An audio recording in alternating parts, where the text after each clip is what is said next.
Le 14 juillet. Comme vous le savez, le 14 juillet est un jour férié. La plupart des magasins sont fermés parce que c'est la fête nationale américaine. Non, je déconne, tout le monde le sait, c'est le 14 juillet, c'est la fête nationale française. Donc le 14 juillet, c'était hier.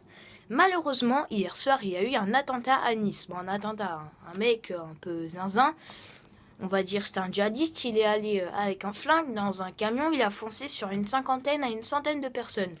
En tuant, il a foncé sur au moins des milliers de personnes qui regardaient le feu d'artifice à Nice, parce que j'habite même pas à 2 km de Nice, ouais, les grands bâtiments blancs, la marina. Et il en a tué les 2 tirs qu'il a roulés. Bon, en même temps, il disait une camionnette aux infos, mais bon, c'était un beau camion semi-remorque, donc ça m'étonne pas qu'il ait tué autant de personnes. Mais bon, ça m'étonne qu'il a fait un acte terroriste comme ceci. Donc il a été tué, voilà. Il y a plus rien à craindre pour ce fait-là. Mais à part cet attentat hier soir qui s'est déroulé vers 23h, il y a eu aussi des bonnes choses hier. Donc dès 8h jusqu'à 13h à Paris, ils ont fait la fête nationale. Donc ils ont mis un podium avec le toit tricolore, bleu, blanc, rouge, tout le monde le sait, le drapeau de la France. Et sur le podium, donc sur les marches, et assis toutes les personnes de campagne républicaine française. Nicolas Sarkozy, Chirac, Bernadette Chirac, Hollande, sa femme, le Premier ministre, Bernard Cazeneuve, Manuel Valls, tout le monde de la politique française, que ce soit des présidents avant, tout comme Emmanuel Macron, qui on s'en fout, c'est pas le thème de mon émission. Aussi, pour vous dire, aujourd'hui, donc, c'est la première émission des nouveaux mini-explorateurs, et on part donc à Paris, pour cette fête du 14 juillet qui se déroulait donc hier. Alors, il y a eu la parade, donc il y a eu le défilé de toutes les armées mondiales qui ont aidé la France pendant les premières et surtout deuxième guerre mondiale. Il y a eu la patrouille de l'armée de l'air dans le ciel, donc il y a eu des avions de chasse. Au sol, il y a eu aussi des quads et des chars avec des voitures blindées militaires. Ils étaient tous armés, genre les mitrailleuses sur les chars, les mitraillettes plutôt. Les miniguns, je voudrais dire. Ils étaient déjà chargés. Les avions dans le ciel, ils étaient déjà armés. Ils avaient ceux qui faisaient la patrouille, vous savez, la patrouille qui marchait en défilé, ils avaient des armes, oui bien sûr, tout comme des épées. Et les épées, c'était vrai, les armes, ils avaient un chargeur rempli de balles. Donc, si jamais il y aurait une guerre qui devait éclater, ils étaient déjà prêts. Non, ne pensons pas comme ça. Donc, ce que je vais m'intéresser surtout, c'est sur les avions de chasse. Alors, voici un modèle VF-17 Rafale que j'ai en ma possession. Ce n'est bien sûr pas vrai, c'est un modèle d'avion de chasse américain Rafale, 50 fois plus petit. Donc ça, c'est une échelle d'un avion de chasse, un 50e. Donc, ils sont apparus vers le début du 21e siècle, donc on va dire vers début 2000, 2002 je crois qu'ils sont apparus. C'est les avions les plus rapides, perfectionnés et armés du monde entier, et ils viennent d'Amérique. Hier, il y en avait 9 dans la patrouille du ciel, plus un avion ravitailleur, d'essence, 2 hélicoptères, vous savez les hélicoptères, je ne me rappelle plus comment ils s'appellent, mais les hélicoptères avec les roquettes sur les côtés, au moins 15 roquettes de chaque côté, donc comme je vous dis, ils étaient tous armés, et un hélicoptère, un gros avion sonde, vous savez les gros avions comme l'avion du président américain, mais avec la grosse antenne en haut, l'antenne satellite, un avion satellitaire. Il y en a un seul dans tout le monde et il se trouve en Amérique. Donc, hier, il y avait des modèles Rafale VF-17 qui patrouillaient dans le ciel. Il y en avait 9. Ils étaient déjà prêts, armés et arrimés. Prêts à contrer une éventuelle attaque. Pourquoi une éventuelle attaque? Parce que, avec tous les attentats qu'il y a en ce moment, Bruxelles, Paris, Nice et autres, il faut se préparer à une éventuelle attaque. Alors, justement, à propos de ça, on va parler de l'armement. L'armement, donc voici un peu une photo. Là, c'est comme si vous étiez dessous le Rafale. Alors, il faut savoir que les 3 trucs blancs que vous voyez, un que je touche là, un que je touche là et un que je touche là, ce sont les roues. Alors, elles peuvent très bien se refermer pour avoir plus d'aérodynamisme dans l'air. Ici, les 2 gros trucs que vous voyez là, ce sont les bombes. Ce sont des bombes atomiques. La différence entre les bombes atomiques et nucléaires, c'est que les nucléaires explosent en faisant une très grande onde. Elles peuvent dévaster toute l'Europe. Mais le pire, c'est qu'elles donnent des radiations. D'où des maladies. Comme en Chine, quand il y a eu Fukushima. Mais une bombe atomique, c'est encore pire. parce que ça fait plus de feu et une longueur d'onde plus grande, mais il n'y a pas de radiation. Donc dans une nucléaire, tu meurs par les radiations, dans une atomique, tu meurs parce que ou t'es brûlé ou t'es pulvérisé par l'onde de choc. Sachant que nucléaire, tout comme atomique, ça peut te pulvériser toute l'Europe. Donc c'est une onde de choc très dévastatrice et très grande. Donc, les bombes, ici ce sont des bombes micro-atomes nucléaires. Atomiques, désolé. Ça veut dire que si jamais on en lance une à Paris, ça t'expose tout Paris. C'est-à-dire que c'est des bombes micronucléaires. C'est-à-dire que si jamais il y a un pays en Afrique où il y a Daesh, en Libye, pardon, tout ça, où il faut exploser, ils vont pas lancer une bombe atomique ou nucléaire pour exploser toute l'Europe en haut, pour exploser toute l'Afrique. Ils vont lancer qu'une bombe micro-atomique, atomique ou nucléaire pour pouvoir exploser que l'endroit précis. Mais pour être encore plus précis, mais bon, c'est moins dévastatrice, il y a les roquettes. Alors, il en contient 3 là, une que vous voyez ici, mais il y en a une là et une là qui sont dans les ailes, qui vous remarquez très fines.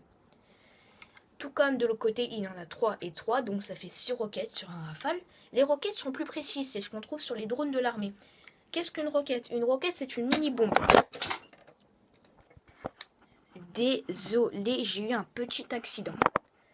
Donc je vais juste une petite seconde.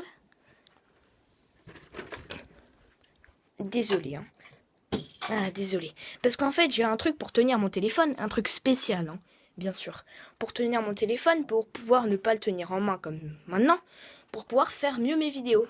Sauf que ce truc s'est replié et est tombé par terre. Heureusement que mon téléphone n'est pas tombé par terre et heureusement que la vidéo ne s'est pas arrêtée, sinon je serais trop deg. Donc, une roquette, c'est plus long, moins lourd et moins dévastatrice qu'une bombe. Une roquette, c'est surtout fait pour exploser des gros engins. Il y a un avion ici qui veut exploser un avion de devant. Il peut utiliser ou les mitrailleuses qui sont ici et ici, ou les roquettes. S'il tire une roquette, il y a 2 types de roquettes. Les roquettes qui vont tout droit. Imaginez l'avion de devant, il peut l'éviter comme ça par le haut, par le bas, par le côté ou par le côté. Donc il va éviter la roquette. Sauf que s'il y a un avion ami, pas ennemi, mais ami qui se trouve devant, donc c'est-à-dire qu'entre les 2 avions, celui qui a tiré la roquette et l'avion ami, à celui qui a tiré la roquette, et qu'entre les 2, il y a l'avion ennemi qui esquive la roquette va finir sur l'avion ami devant. Vous comprenez? Qu'alors une roquette téléguidée, c'est pour ça qu'ils ont 2 types de roquettes, cette roquette-là, elle peut faire droite ou téléguidée. Qu'alors une roquette téléguidée, ça suit l'ennemi jusqu'à 45 minutes. Dire que l'ennemi, il a beau faire ça et croire qu'il a esquivé, mais il n'a pas esquivé. Le missile va le suivre jusqu'à 45 minutes. Et tant qu'il n'a pas explosé, tant que l'avion n'est pas détruit, le missile continue sur sa trajectoire. Donc, il faudrait qu'il évite le missile pendant 45 minutes. Qu'il fasse ça, toutes sortes de trucs périlleux, le missile va le suivre. Alors, le missile est attiré pour faire exploser une matière, un peu comme le vibranium, qu'on trouve dans le moteur. Le moteur, c'est ici. Et donc, en gros, si tu as compris, les missiles, ils veulent aller exploser le moteur. C'est pour ça que chaque fois, un missile, il va dans le moteur. Il pourrait très bien aller dans l'aile, mais il est attiré par une matière qui se trouve dans le moteur. Bon, tant mieux, justement. Parce que quand le moteur, il explose, et ben, ça explose tout le reste. Et puis, sans moteur, tu peux même pas voler, donc laisse tomber. Maintenant, les mitrailleuses. Alors, les mitrailleuses, une mitrailleuse, c'est un 500 balles. Donc là, cet avion-là comporte 1000 balles. Croyez pas que c'est des toutes petites balles comme ceci. C'est des balles de 15 cm. Donc en gros, elles font toute la longueur d'un iPhone 6.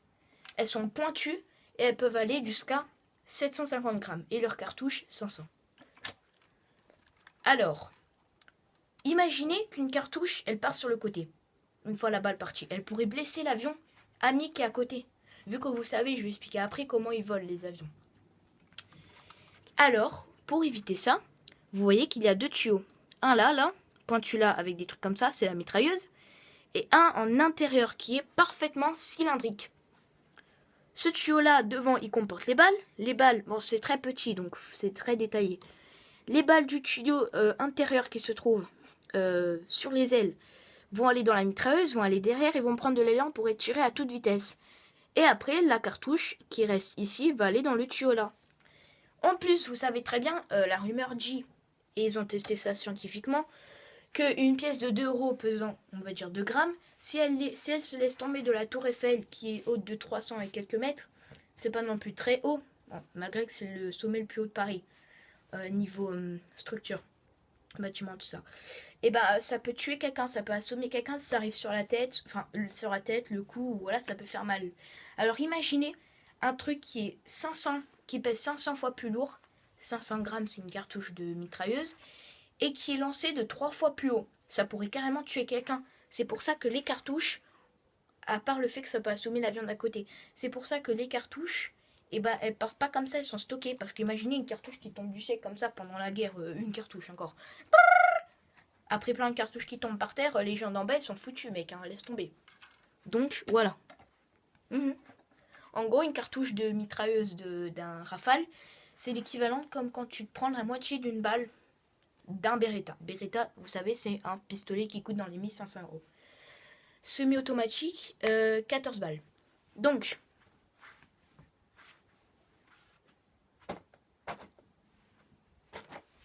je vous disais. Donc, ensuite, oh, j'ai failli faire tomber ça. Ça pèse au moins 2 kilos, ça. Ah oui, c'est vraiment une vraie, mais alors de chez. Très vraie maquette. Ensuite, donc, je vous disais que là, donc, c'est les moteurs, les ailerons, tac, tac.